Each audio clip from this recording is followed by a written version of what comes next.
You've always wanted to write a book, but you're wondering, where do I start? The best place to start is with story, although you can also begin with craft.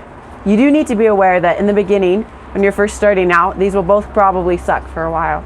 I'll talk about craft more in a later video, but for right now, let's dive into plotting your story. If you've ever been a kid, you know how to tell a story. My 3-year-old knows how to tell a story. All the dinosaurs died, the baby pterodactyl is sad, he flew home to his mommy and was happy again. That's a story right there. Story, at its most basic level, is the telling of an event. I went to the grocery store. That's a story.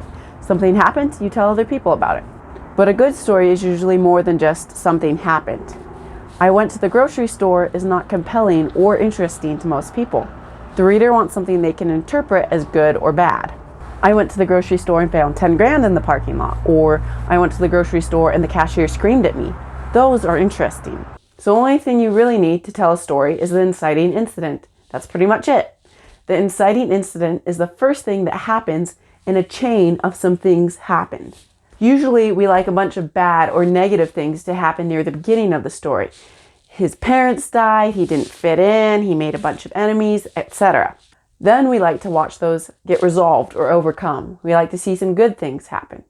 He made some friends, he discovered he had special powers, he overcame his enemies. If you want to make your story super interesting, give your main character lots of problems.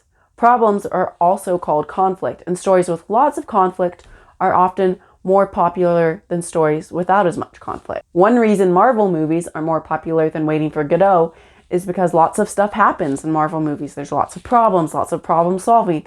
In Waiting for Godot, not so much. So far, I've explained the very bare bones of plot. Inciting incident, conflict.